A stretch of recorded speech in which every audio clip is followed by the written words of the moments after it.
Hello दोस्तों, कैसे हैं आप लोग। आज हम फिर से एक मज़ेदार हॉरर फिल्म की कहानी लेकर आए हैं। आशा है कि आपको पसंद आएगा। फिल्म शुरू होती है और हम एक कंपाउंडर को देखते हैं जो एक हॉस्पिटल में काम करता है। वो कंपाउंडर एक बीमार बच्ची को इंजेक्शन लगाता है और उसके नाखून काटकर एक पैकेट में रख देता है। तभी अगले सीन में हम एक औरत को देखते हैं जिसका नाम डैना होता है, जो एक स्पोर्ट्स कोच होती है और अपनी हेल्थ और फिटनेस पर बहुत ज़्यादा ध्यान देती है। कार से उसका एक्सीडेंट हो जाता है और कार रुकने के बजाय वहाँ से भाग जाती है।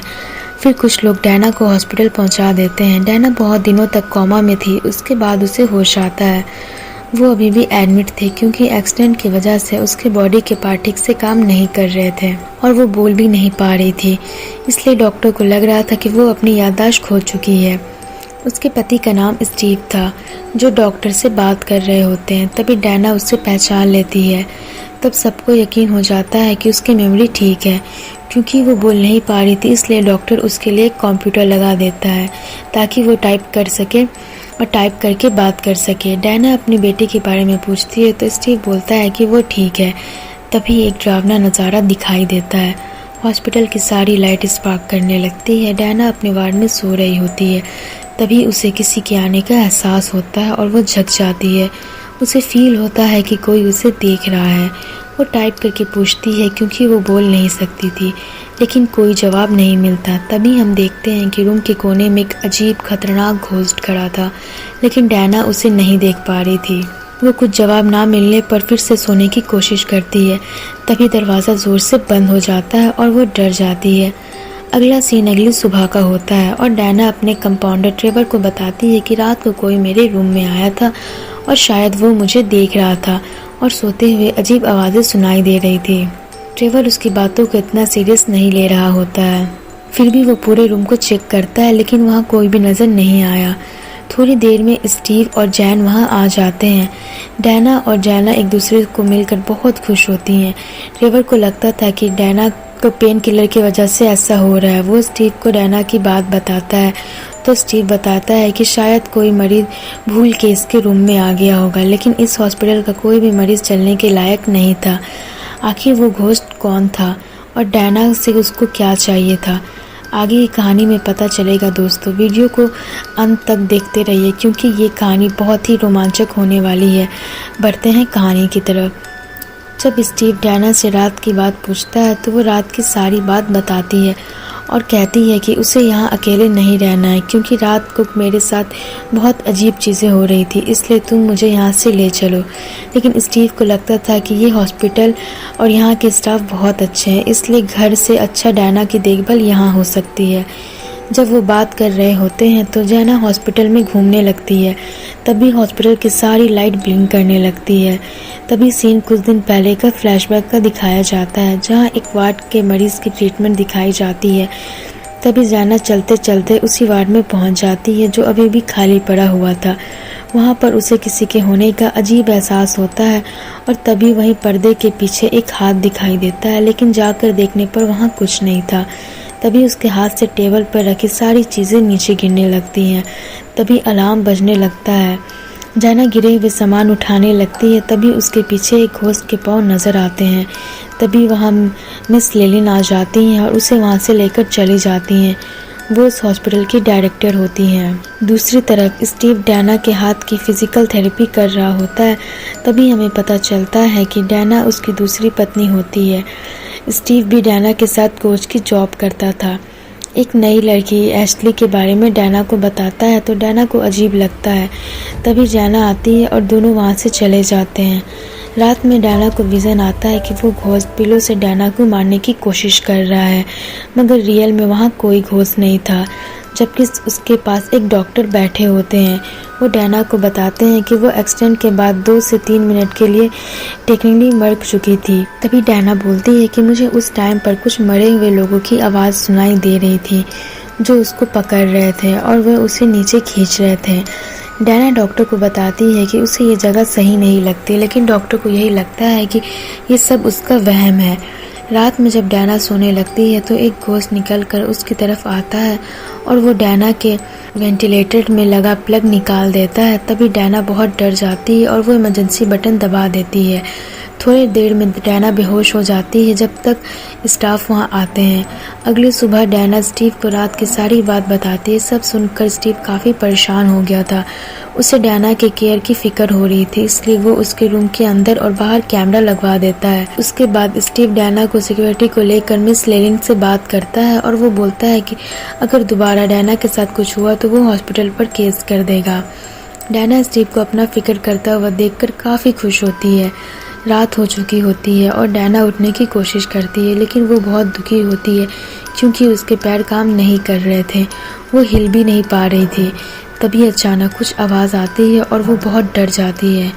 कोई बार बार उसके रूम में दीवार को ठकठका रहा था। जब डैना उससे बात करने की कोशिश करती है तो वो रुक जाता है। उसके बाद डैना उस हॉस्पिटल की हिस्ट्री के बारे में इंटरनेट पर सर्च करती है तो उसे पता चलता है कि वो हॉस्पिटल पहले रिहेबिलिटेशन सेंटर हुआ करता था। उसमें उस हॉस्पिटल के स्टाफ की फ़ोटो मिलती है जिसमें से एक का नाम एरिक विल्सन था। वो एकदम उस डरावने घोस्ट जैसा था जो हमेशा डैना को दिखा करता था। उसने पहले कुछ बच्चों की हत्या करके खुद को मार दिया था। तभी डैना को फील होता है कि कमरे में कोई है।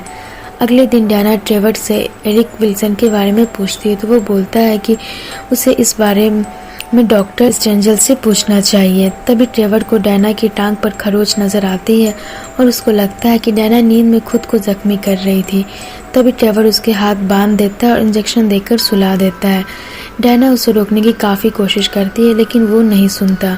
तभी वो नोटिस करता है कि क्लोजेट का दरवाज़ा बार बार खुल रहा था तो वो उसे व्हीलचेयर रखकर बंद कर देता है। एक दिन डैना डॉक्टर स्ट्रेंजल से निल्सन के बारे में पूछती है तो वो बताते हैं कि निल्सन को 1972 में मेंटल ट्रीटमेंट के लिए लाया गया था। वहाँ उस पर काफ़ी टॉर्चर भी किया जाता था। उसके नाखून काफ़ी बड़े थे। वो अपने नाखून से खुद को नुकसान पहुँचाता था, इसलिए उसके नाखून डेली काटने पड़ते थे। लेकिन धीरे धीरे वो ठीक हो गया। वो इस हॉस्पिटल को अपना घर समझने लगा था। वो इस हॉस्पिटल में जॉब के लिए पूछा तो किसी ने भी मना नहीं किया और जॉब दे दिया गया। वो बहुत अच्छी तरह काम करता था। वो बच्चों के नाखून काटकर पैकेट में रख दिया करता था, जिसकी वजह से सब उसे नेल्स कहा करते थे। उसके बाद 1984 में अचानक 5 बच्चों की मौत हो गई। पुलिस को शक एरिक निल्सन पर गया। डैना पूछती है कि उसने बच्चों को क्यों मारा तो डॉक्टर बोलते हैं कि शायद वो उन सबको उस दर्द से बचाना चाहता था जो उस हॉस्पिटल में सहा करते थे। फिर उसने खुद को भी मार डाला। तभी डैना पूछती है कि क्या वो इसी रूम में खुद को मारा था, लेकिन डॉक्टर उसको कुछ नहीं बताता तो डैना समझ जाती है कि वो उसी कमरे में मरा था। वो काफ़ी डर गई थी। रात को जाना डैना का वीडियो कॉल करती है तो वो डैना देखती है कि एशली घर पर है। उसको अजीब लगता है। तभी हॉस्पिटल की लाइट दोबारा ब्लिंक करने लगती है। डैना बगल वाले रूम के मरीज एली से बात करने की कोशिश करती है। तभी अचानक से क्लोजेट का दरवाज़ा खुलने लगता है और उसमें से एरिक का घोस्ट बाहर आता है, जिसे देखकर डैना बहुत डर जाती है और अलार्म प्रेस करने लगती है। वो घोस्ट डैना के बहुत करीब आ चुका होता है। तभी ट्रेवर लाइट्स ऑन कर देता है। तभी वो घोस्ट गायब हो जाता है। डैना बहुत डरी हुई होती है, लेकिन वीडियो में कुछ भी दिखाई नहीं दे रहा था जो उसके साथ रात में हुआ था। स्टीव को लगता था कि ये सब ट्रेवर कर रहा है, मगर डैना कहती है कि वो ऐसा नहीं कर सकता क्योंकि वो बहुत अच्छा डॉक्टर है। थोड़ी देर बाद स्टीव जैन को डैना के पास भेजकर खुद डॉक्टर से बात करता है। डैना को बगल वाली मरीज एली के बारे में बताती है कि वो नेल्स के बारे में जानती है और वो कुछ कहना चाहती है, इसलिए वो नॉक करती है। लगता है वो मुझे वार्निंग दे रही थी, तुम जाकर उससे बात करो। इधर डॉक्टर को लग रहा था ब्रेन में चोट की वजह से उसको ऐसा दिख रहा है। तभी हम देखते हैं कि डैना एली के वार्ड में जाकर एली से सारी बातें बताती है, मगर वो कोई जवाब नहीं दे रही थी। तभी अचानक उसका चेहरा अजीब हो जाता है। लगता था कि वो खुद ही एक घोस्ट है। डैना बहुत डर जाती है और जहाँ से भागकर डॉक्टर को बोलती है। डॉक्टर वहाँ जाकर देखते हैं तो वो मर चुकी होती है। दूसरी तरफ ट्रेवर को भी कुछ अजीब डरावनी आवाज़ें सुनाई दे रही थी और उसके बाद वो डैना के रूम में क्लोजेट को बंद कर देता है, मगर इससे कोई फ़ायदा नहीं होने वाला था क्योंकि वो कोई इंसान नहीं था, वो एक घोस्ट था। तभी डैना ट्रेवर को बताती है कि नेल्स ने बहुत सारे बच्चों को मारकर खुद को भी इसी रूम में मारा था, इसलिए उसकी आत्मा इस रूम में भटक रही है। वो घर जाने को बोलती है तो ट्रेवर बोलता है कि तुम अपने हस्बैंड से बोलो। उधर ट्रेवर मिस लेलिन को डैना के वार्ड में अजीब आवाज़ के बारे में बताता है। तभी उन्हें रूम में कुछ आवाज़ सुनाई देता है, लेकिन वो लोग उस पर ध्यान नहीं देते। तभी लेलिन ट्रेवर को हॉस्पिटल के इतिहास के बारे में बात करने से मना कर देती है और लेलिन उसकी कोई बात नहीं सुनती। ट्रेवर पूरी रात डैना को देखभाल के लिए उसके रूम में के बाहर खड़ा रहता है। उसे लगने लगा था कि कुछ गड़बड़ है, मगर डैना को समझ में नहीं आ रहा था कि वो घोस्ट उसे मारना क्यों चाहता है। तभी अचानक निल्स का घोस्ट कंप्यूटर से डैना से बात करने लगता है, जो डिवाइस डॉक्टर ने लगाया होता है। वो कहता है तुम्हें कोई नहीं बचा सकता। भी उसे अपने पैर पर खरोच नजर आता है तो वो निल्स से पूछती है कि वो चाहता क्या है। तो निल्स का घोस्ट उसके शरीर पर आई मिस यू लिख देता है।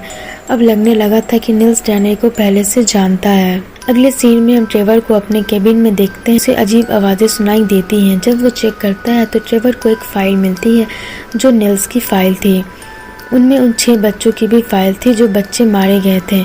उनमें से 5 बच्चों को तो निल्स ने मार दिया था, लेकिन एक बच्चे को नहीं मार पाया था। उसी बच्ची का नाम डैना था, जो उस हॉस्पिटल में एडमिट हुई थी। डैना का निल्स के साथ बहुत पुराना रिश्ता था, क्योंकि निल्स डैना को मारना चाहता था, क्योंकि उस समय वो डैना को मार नहीं पाया था। तभी ट्रेवर कंप्यूटर स्क्रीन पर उसके केबिन का वीडियो नजर आता है, जिसमें निल्स दीवार से निकलकर ट्रेजर की तरफ बढ़ रहा था। तभी निल्स ट्रेवर को भी बेरहमी से मार देता है। दूसरी तरफ स्टीव लेलिन से कंप्लेन करता है कि डैना का ख्याल क्यों नहीं रखा गया। उसको लग रहा था कि ये सब ट्रेवर ने किया है। तभी डैना बोलती है कि ये सब उसने नहीं किया है। तभी स्टीव लेलिन को पुलिस को कॉल करने को कहता है। स्टीव डैना को वो फाइल दिखाता है जो उसको ट्रेवर के रूम में मिली थी। स्टीव बोलता है कि जब एरिक ने उन 5 बच्चों को मारा था तो तुम यहीं पर एडमिट थी, और ट्रेवर भी वैसा ही करने वाला है जैसा निल्स ने किया है। ये सब बातें सुनकर डैना बहुत डर जाती है। उधर दूसरी तरफ मिस लेलिन जब पुलिस को कॉल कर रही होती है तो निल्स उसको भी मार डालता है। इधर डैना एशले पर गुस्सा होकर कहती है कि मुझे तुम दोनों के अफेयर्स का पता चल चुका है। ये सुनकर स्टीव वहाँ से जाने लगता है, लेकिन तभी अचानक सारी लाइट ऑफ हो जाती है। स्टीव जैना को डैना के पास छोड़कर चेक करने के लिए जाता है। डैना जैना को वहाँ से भागने को कहती है। लगता है कुछ बुरा होने वाला है। जैना उसको छोड़कर नहीं जाना चाहती थी। तभी डैना अपना सारा ट्यूब निकालकर व्हील चेयर पर डैना के साथ जाने लगती है। स्टीव पार्किंग में जाकर एशले को ढूंढ रहा था। तभी वो एशले को देखता है कि वो घोस्ट के कंट्रोल में आ चुकी थी। वो स्टीव को मार देती है। उधर जैना और डैना हॉस्पिटल से भागने की कोशिश कर रही थी। निल्स भी उनके पीछे जा रहा था। तभी डैना सीढ़ी से गिरकर इंजर्ड हो जाती है, तो वो जैना को वहाँ से भागने को कहती है, मगर जैना उसे व्हील चेयर पर बिठाकर भागने लगती है। निल्स मरीजों को मारते हुए उनकी तरफ बढ़ रहा था। तभी निल्स उनके सामने डॉक्टर स्टेंजल को भी मार देता है और इनकी तरफ आने लगता है। तो डैना जैना को बचाने के लिए अपनी जान जोखिम में डाल देती है, और तभी निल्स डैना के सामने ही जैना को मार डालता है। तभी पुलिस आ जाती है और जैना सब कुछ बता देती है कि निल्स ने सबको मारा। फिल्म के अंत में डैना के रूम में उसके लैपटॉप को देखते हैं, जहां एक वीडियो चल रही थी। इसी के साथ ये फिल्म की कहानी खत्म हो जाती है। दोस्तों, यदि आपको वीडियो अच्छा लगा हो तो वीडियो को लाइक करें और कमेंट करें। हम आपके कमेंट्स को अपने वीडियो में लाएंगे। तब तक के लिए धन्यवाद। Take care.